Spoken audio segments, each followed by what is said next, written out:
दर्शकों, जेके update prime time में मैं प्रशांत भारद्वाज आपका स्वागत करता हूं। आज के प्राइम टाइम में हम चर्चा करेंगे तालिबान का अफगानिस्तान पर कब्जा और भारत की आशंकाएं। अफगानिस्तान पर तालिबान के कब्जे के बाद जम्मू कश्मीर में भी नए घटनाक्रम को लेकर डिफेंस एक्सपर्ट ने मंथन शुरू कर दिया है। इनके अनुसार जम्मू कश्मीर में आतंकवाद के और पैर पसारने का खतरा बढ़ सकता है, क्योंकि बौखलाया पाकिस्तान जम्मू कश्मीर में आर्टिकल 370 हटने के बाद पसरी शांति में खलल डालने के लिए तालिबानी आतंकवादियों को झोंक सकता है। इन एक्सपर्ट्स का मानना है कि तत्कालिक रूप से तो इसके प्रभाव कम देखने को मिलेंगे, लेकिन भारत और तालिबान के रिश्तों की बुनियाद का असर ज़्यादा होगा। डिफेंस एक्सपर्ट्स और नेशनल सिक्योरिटी स्टडी एक्सपर्ट्स का मानना है कि तालिबान के अफगानिस्तान पर कब्जे के तत्कालिक परिणाम सामने नहीं आएंगे। पाकिस्तान के प्रयासों के बाद भी तालिबान आतंकवादियों के अफगानिस्तान से बाहर निकलने में कुछ वक्त लगेगा, लेकिन भारत को नए घटनाक्रम के मुताबिक अपनी तैयारी रखनी होगी, रणनीतिक रूप से भी और सामरिक दृष्टि से भी। पाकिस्तान की कोशिश होगी कि वह तालिबानी आतंकवादियों का इस्तेमाल भारत में आतंकवाद को और हवा देने में करे। 370 हटने के बाद उसके सभी निशाने चूक रहे हैं। अलगाववाद ने दम तोड़ दिया है। अब कोई भी अलगाववादी संगठन बंद का आह्वान नहीं करता। पत्थरबाजी भी बीते जमाने की बात हो गई है। सिक्योरिटी फोर्सेज ने आतंकवादी गतिविधियों पर नकेल कस दी है। ऐसे में उसे अपना नापाक एजेंडा फेल होता नजर आ रहा है। बदले घटनाक्रम में पाकिस्तान तालिबानी आतंकवादियों को अपनी ज़मीन से भारत के खिलाफ इस्तेमाल कर सकता है। पिछले साल अगस्त में खुफिया एजेंसियों को इनपुट्स मिले थे कि पाकिस्तान आईएसआई और Pakistan army special service group यानी एसएसजी तालिबानी व अफगानी आतंकवादियों को ट्रेनिंग देकर घाटी में आतंकवाद को हवा देने के लिए धकेलने की कोशिशों में जुटे हुए हैं। इन आतंकवादियों को घाटी में मोबाइल फ़ोन का इस्तेमाल ना करने की हिदायत है, ताकि सुरक्षा बल उन पर नज़र नहीं रख सके। इन्हें महिला ओवरग्राउंड वर्कर्स के घरों में रुकने को कहा गया है, ताकि किसी प्रकार का शक ना हो। इनपुट ये भी थे कि एलओसी पर तालिबानी और अफगानी आतंकवादियों को तैयार रखा गया है। इसमें 20 से 25 को एलओसी और 4-5 को नेपाल के रास्ते घुसपैठ करवाई जानी है। एलओसी पर नौशहरा, भिम्बरगली, कृष्णा घाटी और कैरन सेक्टर को घुसपैठ के लिए मुफीद बताया गया था। आपको बता दें कि 1990 के दशक में जब जम्मू कश्मीर में आतंकवाद चरम पर था, तो कई अफगानी आतंकवादी भी यहाँ खलल डालने के लिए भेजे गए थे। इनमें से धीरे धीरे सभी अफगानी आतंकवादियों का सिक्योरिटी फोर्सेज ने सफाया कर दिया था। अब बदली हुई परिस्थितियों में सिक्योरिटी फोर्सेज का मनोबल काफ़ी ऊंचा है। आतंकवादियों को ढूंढ कर मारा जा रहा है। नई भर्ती में कमी आई है। कड़ी सुरक्षा के चलते घुसपैठ लगभग रुक गई है।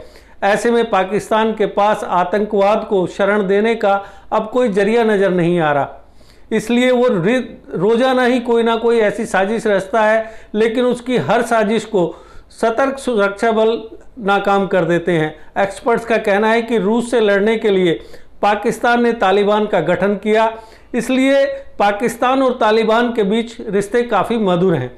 पाकिस्तान जम्मू कश्मीर में दोबारा आग लगाने के लिए तालिबानियों की घुसपैठ करा सकता है। 1990 के दशक में भी पाकिस्तान अफगानी आतंकवादियों को यहाँ भेजता था। जम्मू कश्मीर से इंडियन एयरलाइंस के विमान का अपहरण कर कंधार ले जाए जाने की घटना पहले हो चुकी है। ऐसे में भारत को रणनीतिक रूप से काम करते हुए तालिबान के साथ बातचीत की पहल कर यह भरोसा जगाना चाहिए कि वह तालिबान के खिलाफ नहीं है। इससे उसे विश्वास में लिया जा सकेगा। वहीं कुछ अन्य एक्सपर्ट्स की राय है कि नए घटनाक्रम के बाद पाकिस्तान अपना पूरा ध्यान भारत की ओर ज़्यादा केंद्रित करेगा। जम्मू कश्मीर पहले से ही आतंकवादग्रस्त है। तालिबान का यहाँ कोई असर नहीं दिखता। कोई आतंकवादी आए उसकी फिक्र नहीं है, क्योंकि हम पूरी तरह से तैयार हैं। वैसे भी तालिबानियों को यहाँ स्थानीय आतंकवादियों का समर्थन नहीं मिल सकेगा। बिना स्थानीय समर्थन के उनका जीना मुश्किल हो जाएगा। हमारे लिए सबसे ज़्यादा खतरा पाकिस्तान और चीन के गठजोड़ से है। यदि ये दोनों साथ हो गए तो दिक्कत आनी है। हालांकि ज़्यादातर एक्सपर्ट्स का मानना है कि फ़िलहाल उम्मीद नहीं है कि तालिबान अपने आप को अफ़गानिस्तान से बाहर ले जाएगा, क्योंकि उसकी पहली प्राथमिकता यह होगी कि अमेरिका समेत अन्य देश उसे मान्यता दें, सभी देश उसे अपना लें। 90 के दौर के आतंकवाद की परिस्थितियां बिल्कुल अलग थी। उस वक्त बॉर्डर पर तारबंदी नहीं थी, हवाला का जबरदस्त रैकेट था। अब भारतीय सीमा पर जबरदस्त सिक्योरिटी का घेरा है, हवाला नेटवर्क ध्वस्त किए जा चुके हैं। ऐसे में तालिबान के बाहर निकलने की कम गुंजाइश है। वैसे भी तालिबान के नए नेतृत्व गुलाम मोहम्मद ब्रदर और अकुलजादा मौलवी का युद्ध में विश्वास नहीं है।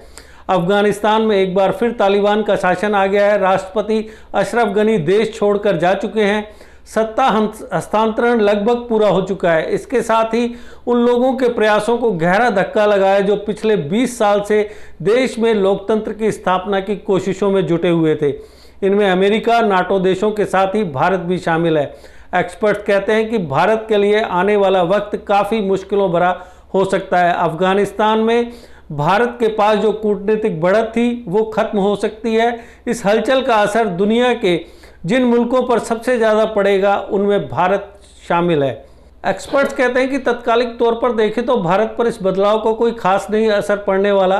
भारत अभी वेट एंड वॉच की स्थिति में है। पिछले 4-5 दिन में भारत ने ऐसा कोई बयान जारी नहीं किया है जो किसी एक के पक्ष में या उसके खिलाफ हो। जहां तक भारत ने अब तक इस मुद्दे पर ज़्यादा कुछ बोला ही नहीं है। आने वाले वक्त में भारत तालिबान से किस तरह का संबंध रखना चाहेगा ये भी देखने वाला होगा, उससे ही काफ़ी कुछ तय होगा। एक्सपर्ट्स का कहना है कि अफगानिस्तान के मुद्दे पर भारत इस वक्त मुश्किल स्थिति में है। वो ज़मीनी हकीकत पर कोई असर नहीं डाल सकता है। 12 अगस्त को दोहा में हुई बैठक पर सीधे तौर पर किसी एक पक्ष के साथ नहीं खड़े होकर भारत कूटनीतिक तौर पर हाशिए पर चला गया है। वहीं कुछ और एक्सपर्ट्स कहते हैं कि आने वाले वक्त में भारत खुद को अफगानिस्तान में मुश्किल हालात में पा सकता है। भारत की अमेरिका से बहुत ज़्यादा करीबी और पॉलिसी जजमेंट में हुई कुछ गलतियाँ इसके कारण हैं। भारत ने अफगानिस्तान में पिछले 20 साल में जो इन्वेस्टमेंट किया उसको लेकर एक्सपर्ट्स कहते हैं कि भारत ने अफगानिस्तान में जो किया वो इन्वेस्टमेंट नहीं बल्कि मदद थी। हमने जो $3 बिलियन खर्च किए वो किसी रिटर्न के लिए नहीं थे, बल्कि ये अफगानिस्तान के लोगों के लिए एक तरह की मदद थी। उस मदद का क्या होगा ये कहना बेहद मुश्किल है। पिछले 20 साल में भारत ने अफगानिस्तान में करीब 500 छोटे बड़े प्रोजेक्ट में पैसे खर्च किए हैं। इनमें स्कूल, हॉस्पिटल, मेडिकल सेंटर, बच्चों के हॉस्टल और पुल आदि शामिल हैं। भारत ने अफगानिस्तान के संसद भवन, सलमा बांध और जराज दिलाराम हाईवे जैसे प्रोजेक्ट में काफ़ी कुछ खर्च किया है। इस तरह की बड़ी मदद को तालिबान पूरी तरह बर्बाद कर देगा ऐसा नहीं लगता। इससे अलग छोटे स्केल पर जो मदद है उसके बारे में कुछ कहा नहीं जा सकता, लेकिन उम्मीद कर सकते हैं कि ये सभी तालिबान के आने के बाद भी अफगानिस्तान के लोगों के काम आएंगे। वहीं कुछ एक्सपर्ट्स का यह भी मानना है कि तालिबान के सत्ता में आने के बाद अफगानिस्तान में चीन और पाकिस्तान का दखल बढ़ेगा। ये दोनों देश अफगानिस्तान में भारत का दखल जितना हो सके उतना कम करना चाहेंगे, क्योंकि इसमें उनके अपने स्वार्थ जुड़े हुए हैं। ईरान का चाबहार बंदरगाह भारत को अफगानिस्तान और ईरान के साथ मध्य एशियाई देशों से जोड़ता है। भारत इस प्रोजेक्ट के जरिए अफगानिस्तान के साथ ट्रेड का सीधा रास्ता बनाना चाहता था। एक्सपर्ट कहते हैं कि अब इस प्रोजेक्ट का भविष्य क्या होगा ये कहना बेहद मुश्किल है, लेकिन आने वाले कई साल भारत के लिए आसान नहीं रहने वाले हैं।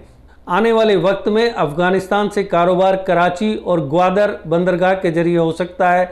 ऐसे में चाबहार बंदरगाह पर भारत का इन्वेस्टमेंट अव्यावहारिक हो सकता है। सबसे बड़ा जो सवाल है वो ये है कि क्या तालिबान के आने से जैश ए मोहम्मद और लश्कर तैयबा जैसे संगठन भारत खासतौर पर कश्मीर में फिर एक्टिव हो सकते हैं। इस संबंध में एक्सपर्ट्स का मानना है कि ये देखना होगा कि मुल्ला बरादर अफगानिस्तान की सत्ता में अहम पद पाता है या नहीं। बरादर कई साल तक पाकिस्तान की जेल में रहा है, उसे पाकिस्तान का मजबूत सपोर्ट है। ऐसे में जैश ए मोहम्मद और लश्कर तैयबा जैसे संगठन अगर अफगानिस्तान में आकर ट्रेनिंग करना चाहेंगे तो उनके लिए बहुत मुश्किल नहीं होगी। तालिबान के लड़ाकों के पास अमेरिका और नाटो कंट्रीज़ के साथ युद्ध का लंबा अनुभव है। ऐसे में उन्हें इसका फ़ायदा भी होगा। ये सभी परिस्थितियां भारत के लिए गंभीर खतरा खड़ा कर सकती हैं। आने वाले समय में इसके गंभीर परिणाम हो सकते हैं। इस चुनौती से निपटने के लिए भारत के पास ज़्यादा ऑप्शंस नहीं है। भारत को अगले कुछ हफ्तों या महीनों में ये तय करना होगा कि तालिबान के साथ कैसे रिश्ते चाहता है। क्या भारत सीधे संबंध बनाएगा या सेमी ऑफिशियल रहेगा या बैकडोर डिप्लोमेसी चलेगी। हालांकि यह तय होने में अभी वक्त लगेगा। हाल ही में तालिबान के प्रवक्ता ने पूरी दुनिया को यह भरोसा दिलाया है कि उसके लड़ाके किसी भी एम्बेसी और राजदूतों को निशाना नहीं बनाएंगे।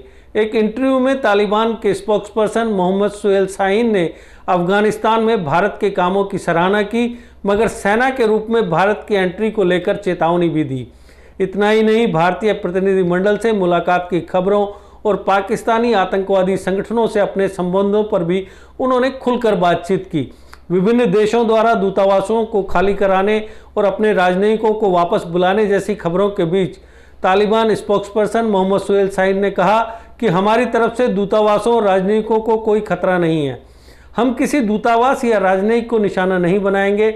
हमने अपने बयानों में भी कई बार ऐसा कहा है, यह हमारी प्रतिबद्धता है।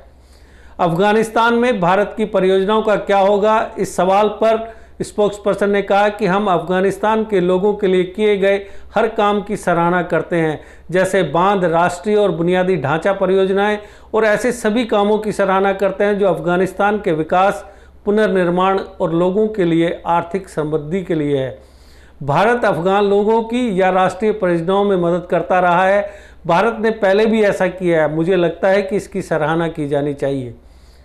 यह पूछे जाने पर कि क्या तालिबान भारत को आश्वस्त कर सकता है कि उसके खिलाफ अफगान की धरती का इस्तेमाल नहीं किया जाएगा, इस पर तालिबान स्पोक्सपर्सन शाहीन ने कहा कि हमारी एक सामान्य पॉलिसी है कि हम किसी को भी पड़ोसी देशों सहित किसी भी देश के खिलाफ अफगान धरती का इस्तेमाल करने की इजाज़त नहीं देने के लिए प्रतिबद्ध हैं। वहीं दूसरी ओर धमकी भरे लहजे में तालिबान स्पोक्सपर्सन ने कहा कि अगर भारत सैन्य रूप से अफगानिस्तान आता है तो उसकी मौजूदगी होती है, तो मुझे लगता है कि यह उनके लिए अच्छा नहीं होगा। उन्होंने अफगानिस्तान में अन्य देशों के सैन्य उपस्थिति का भाग्य देखा है, इसलिए यह भारत के लिए एक खुली किताब है। तालिबान ने इस बात को खारिज किया कि उसके पाकिस्तान स्थित आतंकवादी समूहों के साथ गहरे ताल्लुकात हैं। इस सवाल पर स्पोक्सपर्सन शाहीन ने कहा कि ये निराधार आरोप हैं, वे ज़मीनी हकीकत पर आधारित नहीं हैं, बल्कि राजनीतिक रूप से प्रेरित लक्ष्यों के आधार पर हमारे प्रति उनकी कुछ पॉलिसीज़ के आधार पर हैं। तालिबान के साथ भारत की मीटिंग के सवाल पर शाहीन ने कहा कि भारतीय प्रतिनिधिमंडल के हमारे प्रतिनिधिमंडल से मिलने की खबरें थी, लेकिन मैं इसकी पुष्टि नहीं कर सकता। मेरी जानकारी के मुताबिक अलग से कोई बैठक नहीं हुई है, मगर दोहा में हमारी एक बैठक थी जिसमें एक भारतीय प्रतिनिधिमंडल ने हिस्सा लिया था। वहीं उन्होंने गुरुद्वारे से निशान साहिब को हटाने की घटना पर तालिबान की ओर से कहा कि उस झंडे को सिख समुदाय ने ही हटाया था। जब हमारे सुरक्षा अधिकारी वहां गए तो उन्होंने कहा कि अगर कोई झंडा देखेगा तो उन्हें परेशान करेगा। हमारे लोगों ने उन्हें आश्वासन दिया और तब जाकर उन्होंने इसे फिर से फहराया। आपको बता दें कि अफगान गुरिल्ला लड़ाकों ने 1980 के दशक के अंत और 90 की शुरुआत में तालिबान का गठन किया था। ये वो दौर था जब अफगानिस्तान पर सोवियत संघ का कब्जा था। वो दौर था 1979 और 89 का। इन लड़ाकों को अमेरिकी खुफिया एजेंसी CIA और पाकिस्तान की ISI का पूरा समर्थन प्राप्त था। अफगान लड़ाकों के साथ पश्तो आदिवासी स्टूडेंट भी इसमें शामिल थे। ये लोग पाकिस्तान के मदरसों में पढ़ते थे। पश्तो में स्टूडेंट को तालिबान कहते हैं, यहीं से इन्हें तालिबान का नाम मिला। अफगानिस्तान में पश्तून मेजॉरिटी है। देश के दक्षिणी और पूर्वी इलाके में इनकी अच्छी पकड़ है। वहीं पाकिस्तान के उत्तरी और पश्चिमी इलाके में भी पश्तूनों की बहुलता है। सोवियत संघ के अफगानिस्तान से जाने के बाद इस आंदोलन को यानी तालिबान को अफगानिस्तान के आम लोगों का समर्थन मिला। आंदोलन की शुरुआत में इसे चलाने वाले लड़ाकों ने वादा किया था कि सत्ता में आने के बाद देश में शांति और सुरक्षा स्थापित होगी। इसके साथ ही शरिया के कानून को सख्ती से लागू किया जाएगा। अपने विरोधी मुजाहिदीन ग्रुप से चले 4 साल के काफ़ी संघर्ष के बाद अफगानिस्तान पर तालिबान का कब्जा हुआ था। इसके साथ ही देश में सख्त शरिया कानून लागू हुआ। 1994 में तालिबान ने कंधार पर कब्जा किया। सितंबर 1996 में काबुल पर कब्जे के साथ ही अफगानिस्तान में तालिबान का पूरी तरह से कंट्रोल हो गया। इसी साल तालिबान ने अफगानिस्तान को इस्लामिक राष्ट्र घोषित कर दिया। मुल्ला मोहम्मद उमर देश के आमिर अल मोमिनी यानी कमांडर बनाए गए। 2001 से पहले अफगानिस्तान के 90% इलाके तालिबान के कब्जे में थे। इस दौरान शरिया कानून को सख्ती से लागू किया गया। महिलाओं को बुर्का पहनने को कहा गया। म्यूजिक और टीवी पर बैन लगा दिया गया। जिन पुरुषों की दाढ़ी छोटी होती थी उन्हें जेल में डाल दिया जाता था। लोगों के सामाजिक जरूरतों और मानवाधिकारों तक की अनदेखी की गई। आज अफगानिस्तान का आम नागरिक अगर तालिबान के आने से खौफजदा है, तो उसकी सबसे बड़ी वजह वही वक्त है जो वो पहले तालिबान के शासन में देख चुके हैं। अब यह आने वाला वक्त तय करेगा कि भारत किस तरीके से अपनी आशंकाओं का समाधान करता है और किस तरीके से तालिबान के साथ निपटा जाएगा। वैसे ये तो आने वाला वक्त ही तय करेगा कि क्या होगा। इस बारे में तालिबान क्या अपने पुराने रूप में आएंगे या तालिबान मौजूदा वक्त के अनुसार अपने आप को ढालेंगे ताकि विश्व समुदाय का समर्थन हासिल कर सके। तो दर्शकों, आज के प्राइम टाइम में बस इतना ही। कल फिर किसी नए मुद्दे पर आपसे करेंगे विचार विमर्श। तब तक दीजिए इजाजत। नमस्कार। जीके अपडेट रहे हमारे साथ। अगर आप ये वीडियो YouTube पर देख रहे हैं तो हमारे YouTube चैनल को सब्सक्राइब करें और बेल आइकन को क्लिक करें। अगर आप ये वीडियो Facebook पर देख रहे हैं तो हमारा Facebook पेज लाइक जरूर करें। For advertisement please contact 7051091811।